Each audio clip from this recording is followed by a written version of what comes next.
Alors, je vais essayer de faire une tier list de la hiérarchie qu'on a pu voir aux essais privés. Bon, à prendre avec des pincettes, encore une fois, c'est pas une science exacte non plus. C'est un avis perso. Bon, ça va être rapide, on va faire ça rapidement. Bon, le dernier, on commence par le dernier. Sans surprise, je vais mettre Sauber. Parce que bon, voilà, il n'y aura pas de surprise avec eux, ils seront derniers, je pense. Alors, avant-dernier, ça va tellement être serré, quoi. Je pense que ça va fluctuer en fonction des circuits, surtout.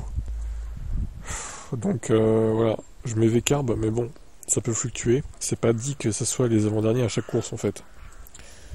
Ensuite, je vais mettre As, je pense. Ensuite, je vais mettre Alpine. Je vais mettre Aston. Non, attendez, ça c'est Mercedes, pardon. Aston 6ème. Et je vais mettre Williams 5ème force.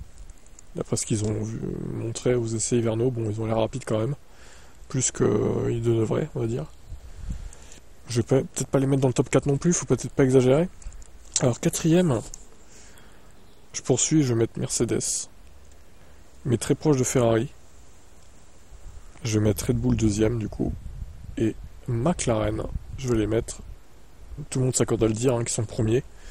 Bon, à voir si c'est réel ou pas. Sachant que 2, 3, 4, à mon avis, ça peut varier sur le circuit aussi. Peut-être même McLaren qui est pas à l'abri aussi. Voilà ma tier list des essais hivernaux. Dites-moi ce que vous en pensez, est-ce que vous êtes d'accord ou pas. Qu'est-ce que vous changeriez vous? Ciao. Max Verstappen prévient après les tests, nous ne sommes pas les plus rapides. Oula, il tire la sonnette d'alarme. Max, attention, ça va rouler dans les brancards chez Red Bull là. Je pense que nous avons une journée décente en ce vendredi. Il y a eu quelques petits problèmes, mais dans l'ensemble, nous avons réussi une bonne partie de ce qu'on voulait faire. C'était pas mal, mais en même temps, il y a encore un peu de travail à fournir. Cependant, c'est ce que nous attendions, et nous allons continuer à travailler et essayer de nous améliorer. En fait, ils disent tous ça quand tu résumes, quoi. Il y a du bon, mais il faut continuer à travailler. J'espère qu'à l'approche de Melbourne, nous en apprendrons un peu plus sur ce qu'il faut améliorer, en examinant toutes les données et en voyant où nous en sommes. Il est difficile de dire où se situe de chacun. Il y a encore un peu de travail à faire pour nous. Nous avons hâte de recommencer à courir en Australie. Mais ouais, ça va arriver vite, plus que 15 jours, même pas maintenant. Donc voilou. En bilan de tout ça, moi mon classement ça serait McLaren Red Bull, Ferrari Mercedes très collé, peut-être Ferrari devant Mercedes sur un tour mais en rythme de course plutôt Mercedes je pense. Peut-être je mets Williams et Alpine derrière, ensuite je mets As, V-Carb et Sauber pour finir a priori. Et Aston je sais pas où les mettre, j'avoue. Peut-être autour de Williams et Alpine quoi, peut-être devant Alpine Aston quand même. J'essaierai de faire un tier list au pire. Ça sera plus clair que parler comme ça dans le vent là. Bon allez. Dites-moi votre classement au pire vous. Alors Williams, ça bluffe ou pas? Écoutez, ils ont fait un sacré chrono quand même, avec Sainz là. Le troisième jour est terminé, c'était une journée délicate, je sais pas comment c'était pour les autres pilotes, mais la matinée était vraiment difficile avec le vent. On n'a pas vraiment trouvé de rythme à déclarer à Albon. Ah, la bonne excuse du vent du coup. Nous avons eu quelques problèmes sur la voiture qui ont également retardé les choses.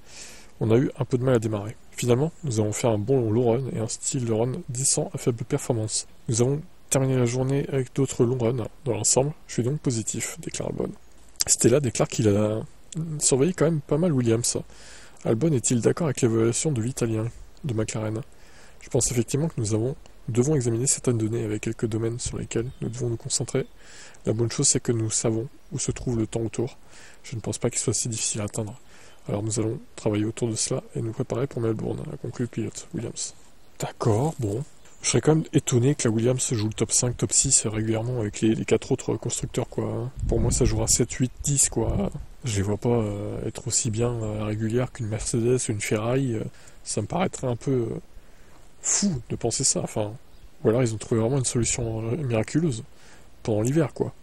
C'est pas impossible, mais bon... Ça me paraît peu probable. Mais bon, on verra bien. En tout cas, ça serait une belle chance pour Sainz de se remontrer à nouveau et pourquoi pas jouer des podiums de temps en temps, quoi. Si vraiment la voiture le permet. Mais bon, c'est pas gagné encore. Allez, ciao. Bon, alors Aston Martin, on les a pas vus très très haut pendant les essais hivernaux, là. Voyons ce qu'ils nous disent comme retour. Soudain, il était de nouveau là. Alonso avait déjà changé de vêtements jusqu'à ce qu'il s'avère que son coéquipier Stroll était finalement trop malade pour terminer la séance de l'après-midi. 1 heure avant la fin, donc il a repris le volant, Fernando. Nos premiers jours de travail avec la MR25 ont été occupés et productifs, déclare Andy Cowell, le patron de l'équipe, qui remplace Mike Crack.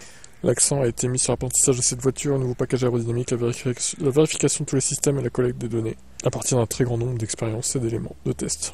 L'équipe a déployé des efforts considérables sur le terrain à Bahreïn et de retour à la base de Silverstone pour faire rouler la voiture et analyser toutes les données, ce qui nous a déjà dressé un tableau de notre situation.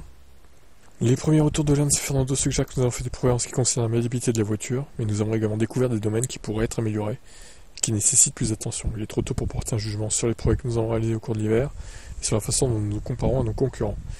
Nous nous sommes concentrés sur nous-mêmes, nous avons simplement gardé la tête baissée, pour obtenir les données et les informations dont nous avons besoin avant le début des courses dans quelques semaines. Ok, bon. En gros, ils ont réglé des problèmes, mais ils en ont découvert d'autres. Bon, c'est pas la folie, quoi. Chez Aston, hein. À Aston, je les sens pas trop. Je vous l'avoue, à mon avis, seul Newey peut les sauver. Hein. Et je suis pas sûr qu'il sera capable de les sauver dès cette année, en fait. Allez, ciao. Alors, Piastri nous parle de sa voiture. Est-ce que c'est vraiment la meilleure voiture du plateau ? Alors lui, il va dire que non, on a encore du boulot, un truc comme ça, non ? Ça a été un peu en dents de scie. Je pense que certains runs ont semblé très solides, d'autres un peu plus difficiles. Piastri a terminé la journée 3ème d'essai en P4, tandis que Lando Norris a tiré 11ème position. La saison dernière s'étant terminée si près du but, de nombreuses équipes s'attendent à ce qu'elle commence de la même façon. Je m'attends à ce que ce soit assez serré une fois que nous serons en Melbourne la semaine prochaine. J'ai trouvé convenable cette voiture, c'est assez similaire à la dernière, on ne sait jamais. Je pense qu'avec cette génération de voitures, elle ne se sentira jamais aussi bien que ce que vous le souhaitez. Il s'agit simplement de savoir si elle est meilleure que les autres. Ok, donc il a l'air de dire qu'il y a encore des instabilités sur la voiture, etc. Et que tout n'est pas parfait non plus, mais en même temps, j'ai envie de dire les autres non plus, c'est pas parfait. Donc, en fait, ce qu'il faut savoir, c'est quelle voiture est la moins pire, quoi. En termes de rythme, de constance et d'équilibre.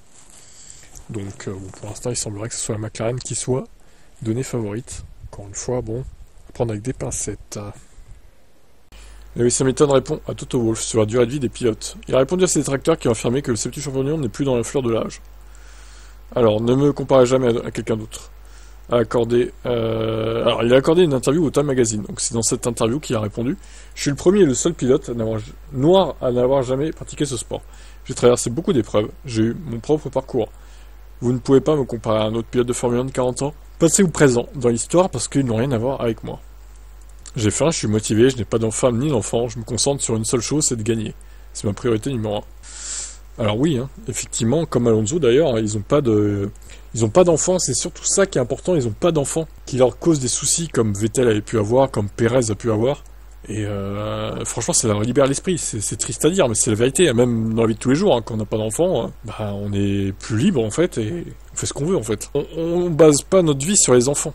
Et eux, c'est pareil en fait. Ça m'étonne pas hein, que même Alonso soit encore performant à son âge. Hein. Il a la même situation que Lewis, donc voilà. À voir. Hein. Donc on espère que la saison 2025 se passera bien pour lui, et que cette interview vieillira pas mal d'ici la fin de l'année du coup. Allez, ciao.